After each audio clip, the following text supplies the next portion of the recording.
Hey guys, Ali here. How are you doing? Welcome back to Layman's Insight and another episode of Disco Elysium. We're going to head back to that tent with the rather random and energetic music in it to let them know what Suna's thinking about the club idea. It's nice and nearby. I don't know if it'll take very long to do, but we're about to find out.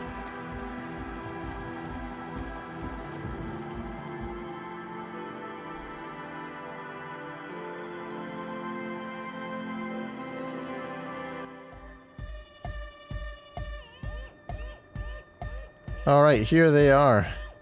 Hi again. So, how are things going? He looks excited. The tips of his hair are sharp and white.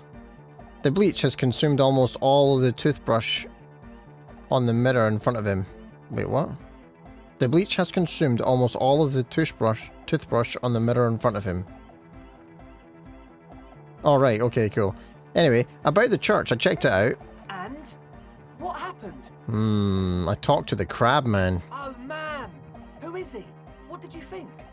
Seems okay to be honest. He gave me an odd lecture about alcoholism. You were right, true narcomaniac. No, seems okay. Yeah, I thought he was a decent guy. A little, you know, out there with his perspective on things, but yeah, seemed okay to be honest, very spiritual. Really? Huh. Interesting. What's he doing in the church? He clearly enjoys physical activity. Guy climbs like a freak. No matter. Is he going to be a problem? That's a good question. Yeah, Noid is right. Let's get back to the point. What are we going to do about him?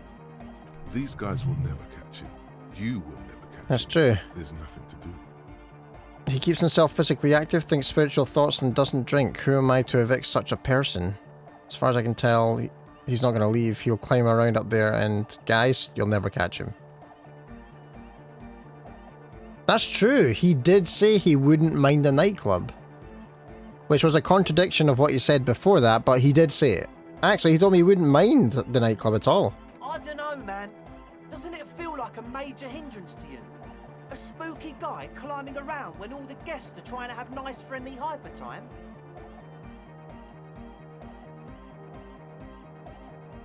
Don't worry, I don't think he really gives a damn about you or anyone else. I guess it's not a massive problem, now that I think of it. Everyone is welcome to dance till the morning light! Yeah! Maybe. I guess we'll figure something out. Okay, but what about the other spooker? The one in Grandma's clothes? Did you see her? I was using the mainframe when Suna, the former lead programmer of Fortis Accident, appeared. A programmer? Yeah. That's odd. What was she like? Did you ask her about the nightclub? She did not like the Anodic Dance Club idea. What a pity. That's my favourite thing in the world. And she doesn't like it at all. A shame. What can we do now? Do you see a way out of this jam? And into a laser-lit future of dance and unity? I don't know. Unity! Dance! She made it very clear that she won't leave until her project is finished. And you can't just evict her? No, I won't evict her. We have to come up with a different solution. Look at you, honour man. No, Noid. He's right. Maybe we've approached it the wrong way after all. Ah, good man. I'm sure there's a workaround. We can make a deal not to bother her. That's a good idea, except the only problem is those plates in the middle of the room. She will not want those moved, right? If that's okay with her, we only want to get in the church and spread the joy and ecstasy of music. The lines in the dark exist. Coexist. Huh. At least Crabman seems like an advanced being. He's odd. He'll understand. He's odd. Yeah, he can do his climbing thing in the tower. And the programmer, does she like Anodic dance music? She absolutely does not. Really despises it, I'm not gonna lie. Egghead cannot believe what you just said. It makes him pump the jam a little slower for a moment, but then he returns to the full swing of it. No worries. We'll figure it out. If coexisting fails, you can always muscle her out, right? If it's all okay with you, what do you think? I refuse to throw her out, but I can try convincing her. Excellent. She's Good luck, doing... my friend. She's doing some really cool stuff. I want to see how it turns out. That's it for now. Goodbye, officer. Goodbye, dude. What if I talk to this guy? A young man with peroxide blonde hair holds up a Harman Walshy tape player, nodding along to the music. He looks at you with a knowing smile and says, Hardcore. Is it? It's hardcore. You're just gonna keep saying hardcore, aren't you? Skibber D, skibber danger. I am the rearranger. Well, that sounds like Scooter. Oh man, I remember that guy. Early 2000s. I don't even know if he's still around. So you had a talk with Andre, and now you want to discuss things with Noid. Good. Skin shows through the holes in this speed freak's too large sweater. In front of him, an open toolbox of carpentry tools and parts. It's good you talked to Andre first. Gave me time to get a reading on your sign. Can't really talk to people before you get a reading. He runs his hands through his hair, which is combed back in mock seriousness, and continues to fiddle with some gears. Sign? Yeah, gotta compare. See if we can align. Interesting. I suck at socialising, man.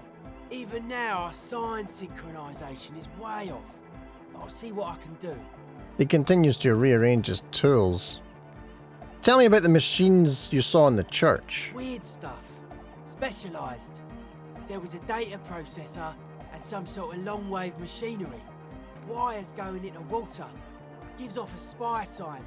Or some fucked-up Samaran science sign. You know, the kind that goes head first into the supernatural. And what's wrong with the supernatural? Nothing's wrong with it.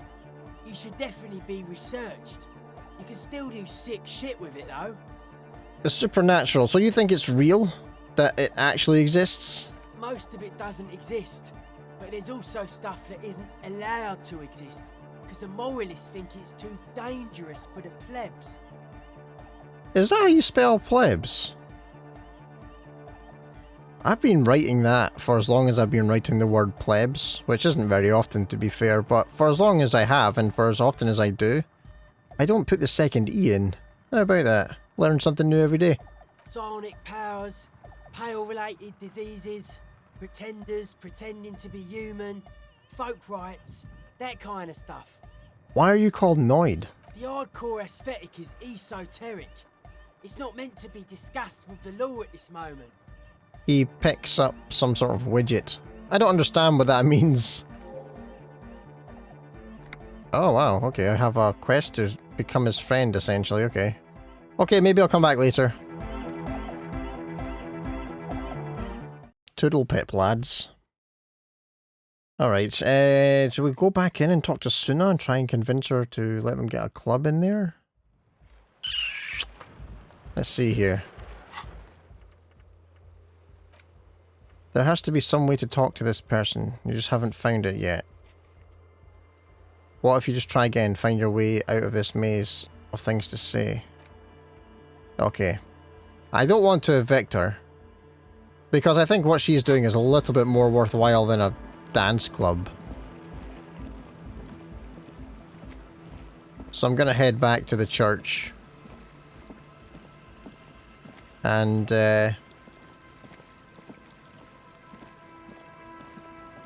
oh, this way, isn't it? Yeah. And talk to Suna again, see if she's making any progress, see if she's still kind of pissed off with my questions, you know, all the usual.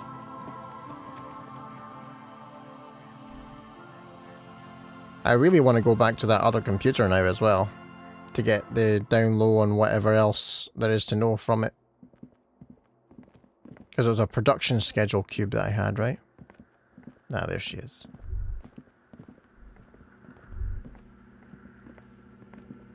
Yes, what is it?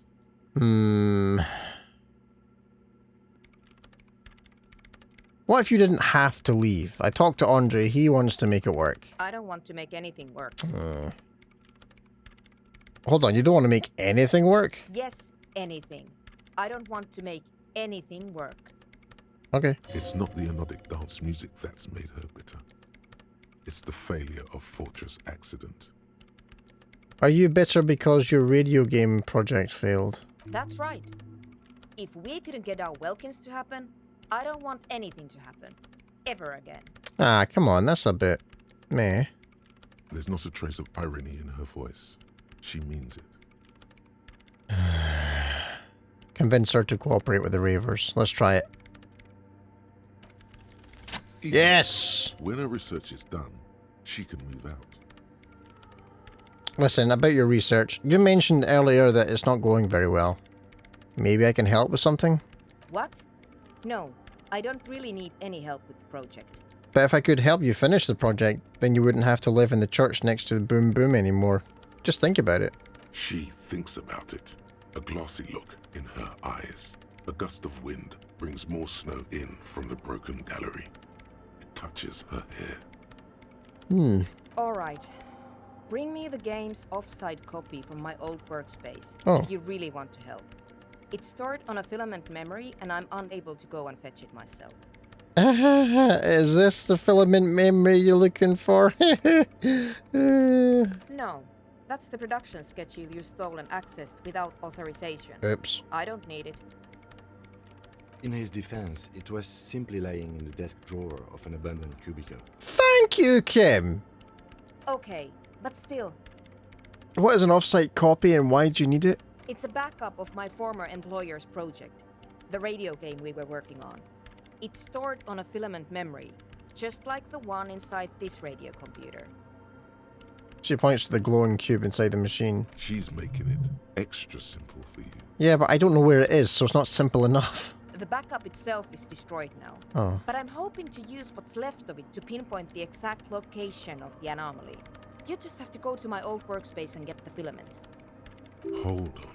If it's called an off-site copy, then why is it still on-site? Oh, that's a great question. I didn't actually think of that. If it's called an off-site copy, my idea, then why is it still on site? Oh god, not this again. It is not on site. It is in the basement. Perfectly safe and not connected to the front at all. Oh, wait. Is it in that freezer that's frozen shut? It could be, right? Basement?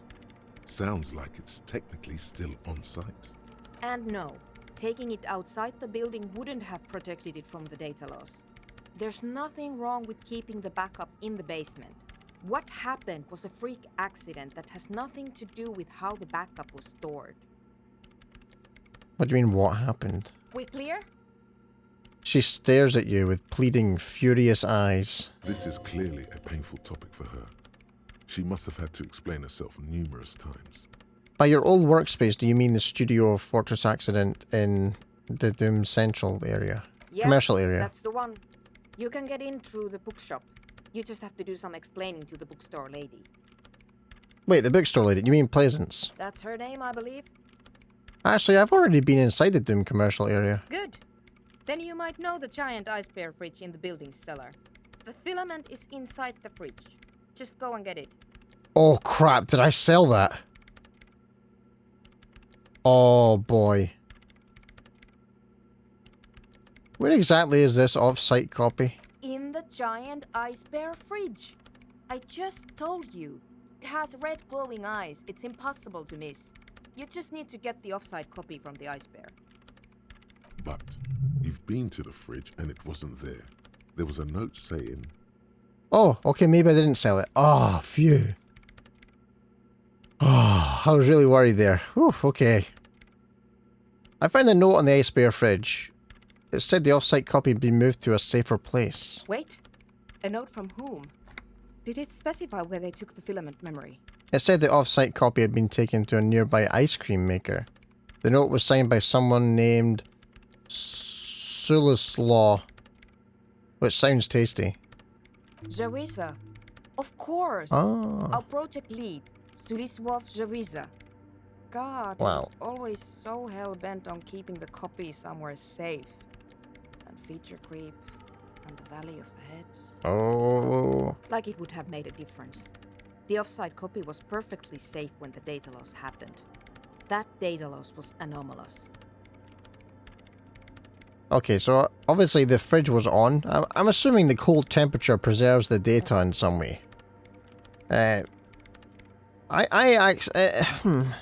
So, if the off-site copy has been moved to the ice cream maker, and the ice cream maker is that thing that's frozen shut that I just unplugged the power from, did I perhaps screw up the backup? I don't know. And the heads. I won't even get into the heads. Millions of them. Go find that copy from that ice cream maker, will you? Thanks. Valley of 1,000 Heads. You like the sound of that. I found the ice cream maker but couldn't get it open. It's completely frozen. This is getting ridiculous. Can't you just defrost it? Or, I don't know. I don't know about the ice cream maker. Just figure something out. Sorry, jeez. There's a solution, but she doesn't want to hand it over to you yet. It's a thing. Something she holds dear. If you're going to be like that, why can't you just get this filament yourself? The bookstore lady hates me. Oh. Says I'm part of the curse. Whatever that means. I know another way in. Wait. Are you part of the curse? Why does she think you're part of the curse? Because she's from Martinez, and people from Martinez have never ever seen a radio computer. She thinks it emits elemental evil. That's a bit biased, don't you think? No. She literally started praying for the higher powers when she first saw my Rain Civic. I'm not making this up. Okay, I can see that. I mean, whenever I was talking to her, she was gripping that damn necklace of hers, pendant, like it was the last thing in her life. So I can understand that. The lieutenant coughs like he's amused. Oh yeah. Once I came in one morning, only to find that my terminal was full of those strange trinkets and amulets. Wards. It looked like some Semenine magic. Alright, I'll go look for the off-site copy. Thanks. She thinks for a moment, then reaches behind the radio computer and hands you what looks like an oversized pry bar. That's exactly what I need. And here's my Kvalsund multi-tool. Oh. You might need it to hack loose some ice. It opens everything.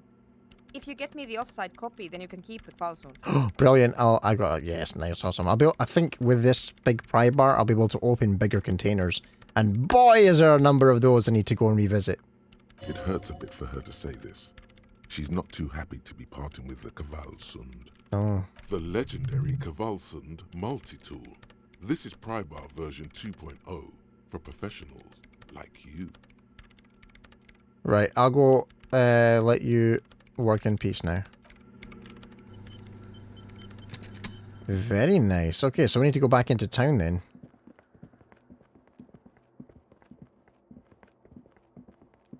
And I'll get myself... will I go in through the shop? Yeah, why not? Although, if I go in through the top end... Yeah, no, I'll go in through the top entrance, because that takes me straight to the room I need to go to, I think. Yeah, that's probably the best idea. I still need to go up this way and find that trap, but I'll do that later. For now, we're going to head back to town if I can remember the way.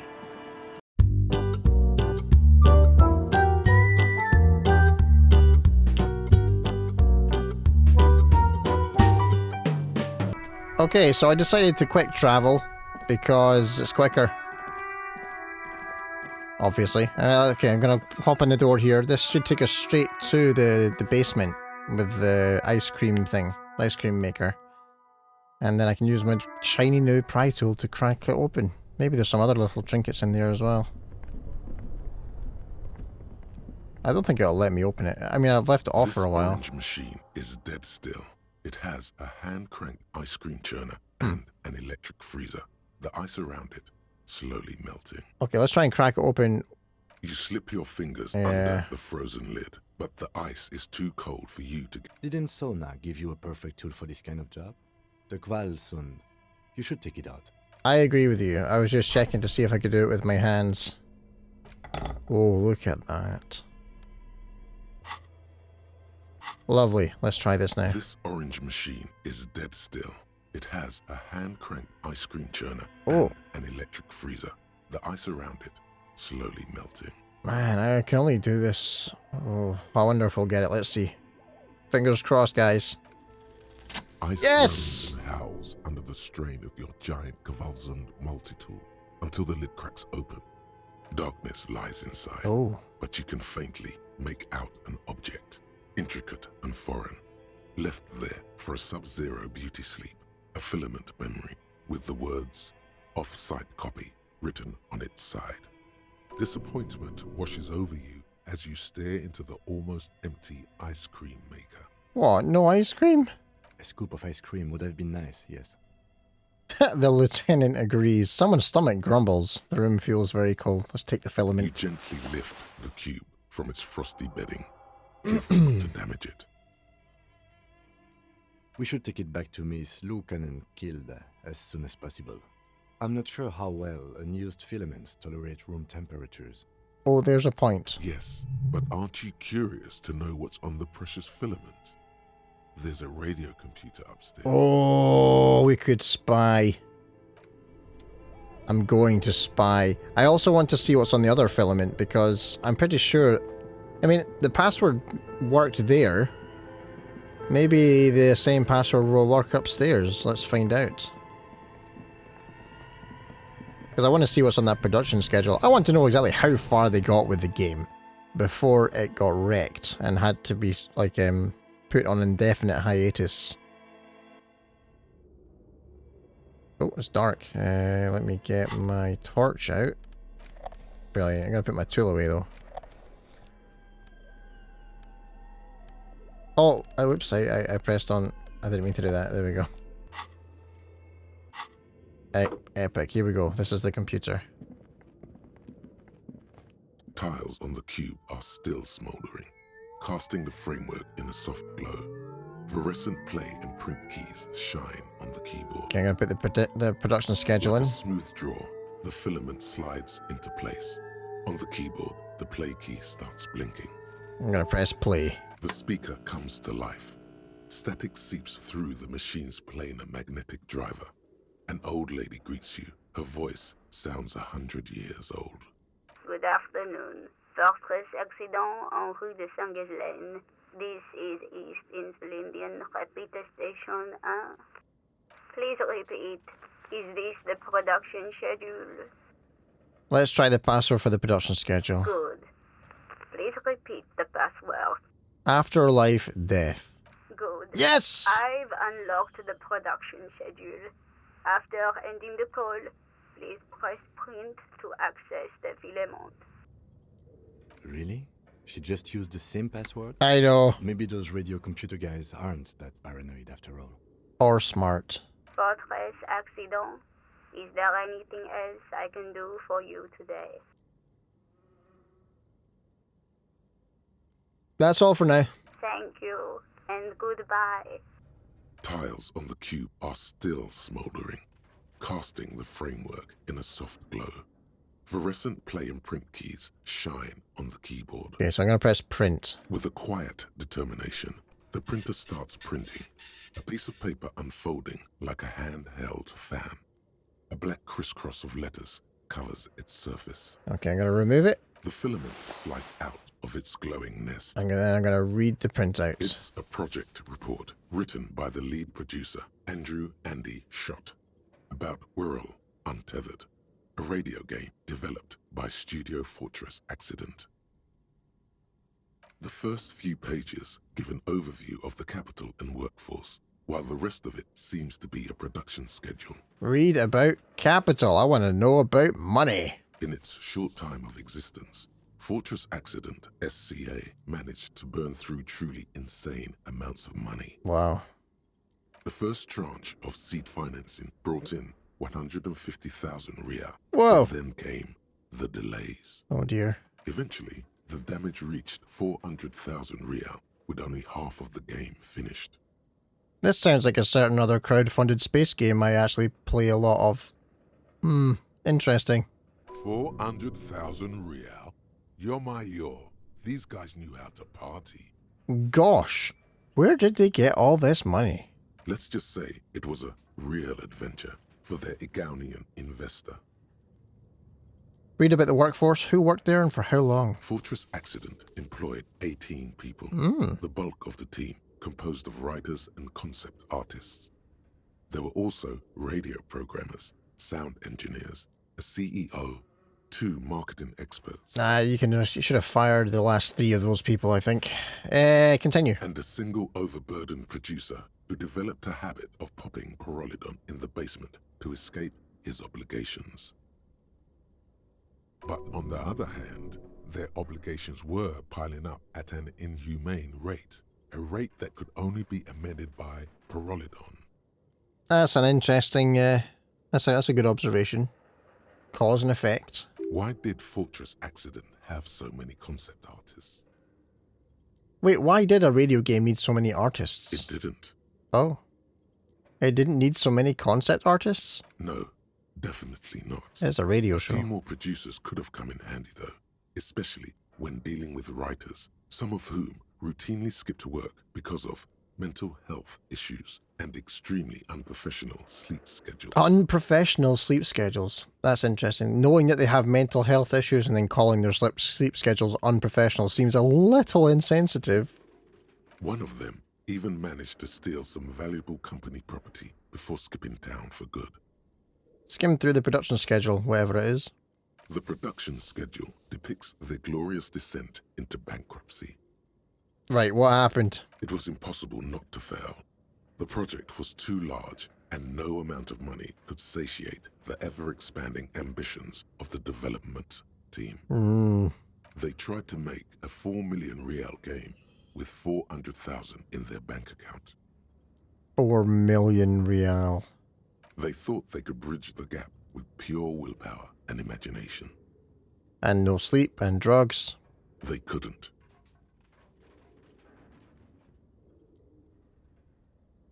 Okay, so they were done by their own ambition. No. Oh. Even then, success remained within an ever-narrowing margin of possibility that, despite everything, never entirely disappeared. That is, until they discovered the Valley of the Heads. The what? At the 11th hour, the lead designer, Jimsk-born Sulisław Jalisa, decided that what Wirral Untethered needed was a secret mystical location at the extreme edge of the map. Like the church. This place was to be the Valley of the Heads, where the heads of all the headless constructs could be found. The player would have been able to choose a head for their headless party member, and each head would have been voiced on air by a professional actor. Right. How many heads were there? So many. The last count, there were approximately 10,000 heads. Jeez. 10,000 headless men, all of which could be endlessly recombined. How many combinations could you make out of that? What's that? That'd be 10,000 to the power of 2, right? Do you really want to know? There seems to be a calculation here, but it may take a while. Yeah, how bad could it be? Wow.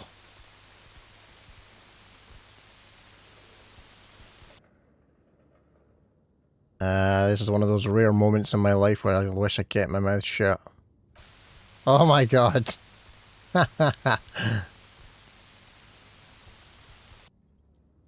Keep going. We've come this far.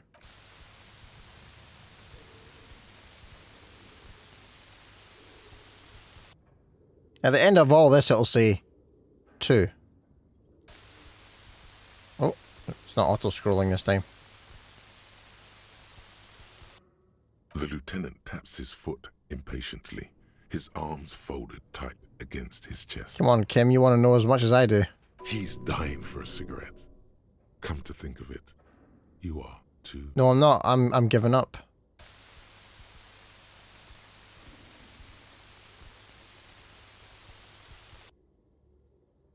Keep going. This might affect my morale, but I hope not too much. Continue. Oh.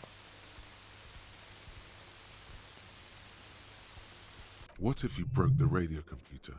What if it's never going to stop? I'm just going to let the numbers wash over me. Oh, no noise this time. Maybe I did break. It's all zeros. And that's it. Okay, so that's what did them in? Well, yeah, that and the catastrophic data loss. This must be the anomaly Suna mentioned in the church log. On the nature of the data loss, there's ominously little information in the production log. It comes at the very end, where things get fuzzy and dark, where tables and numbers seem to vanish into an eerie nothingness, before the Egonian investors pulled the plug. What is clear is that one day, an unidentified numeric anomaly occurred on the East Insulindian Lintel front, just as the Wirral Untethered project was being compiled that day.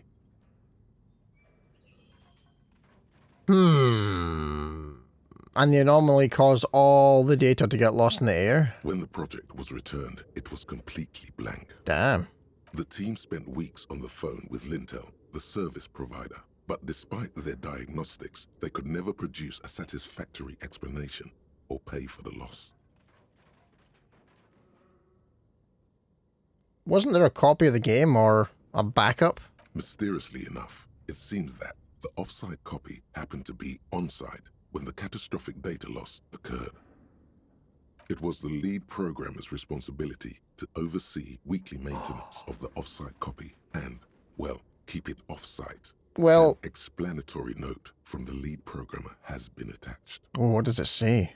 S. Luukkonen Kilda, the lead programmer of Fortress Accident. The off-site copy was on-site because there was no off-site anymore. Not for me, not after 8 months of crunch. Oof. 8 months. I didn't have a home anymore, so I started keeping it in the basement in the ice bear refrigerator near where I went to sleep. It was perfectly safe there.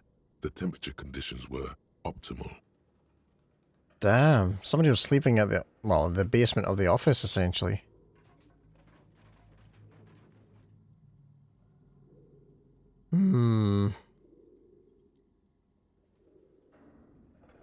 Not very convincing, is it? Her former colleagues would agree with you. Yeah. She's right, actually. Nothing wrong with keeping this type of filament memory in a fridge. Is there anything else from this lead programmer? The production schedule ends with a few random notes that seem to be added sometime later. Okay, let's look at those notes. 4 months later, by an unknown author. I am the only one left, and it's gotten rather damp here. A few other businesses have gone under, too. Slipstream switched to making skis, and the hairdressers just left, cursing Martinez. They're right, though. Something's seriously wrong with this place. Martinez, all of it. Still haven't got an answer from Lintel about what happened.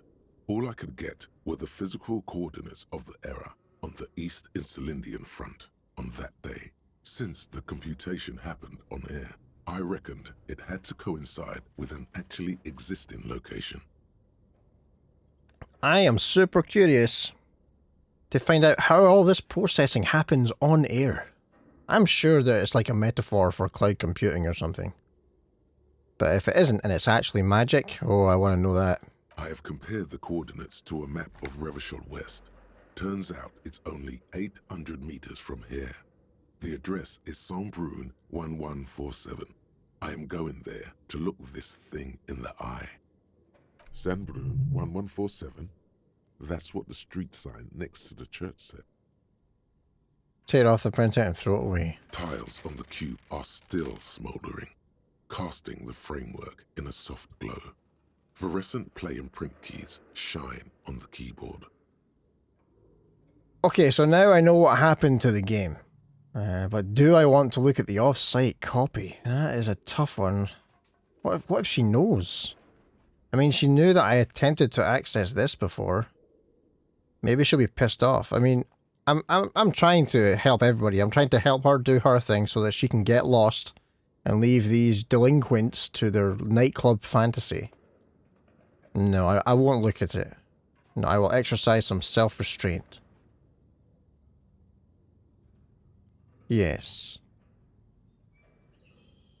Yes. There was something else that really leapt out at me earlier on, though. What was it?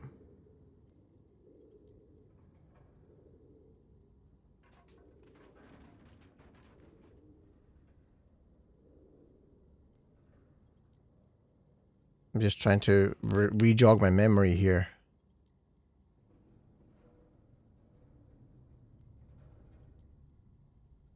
I'm not quite sure what it was.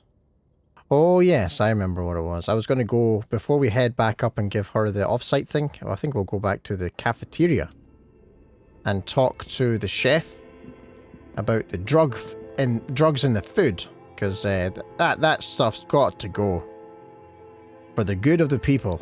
Yes, but we will get to that in the next episode, I think. What I'll do is I'll get to the cafeteria myself and bid you adieu for this episode. Thank you very much for watching. I hope you enjoyed yourself. If you did, you can always hit that like button down below, and if you want to stick around for more later on, or anything else I cover later on in the future, feel free to subscribe to the channel as well.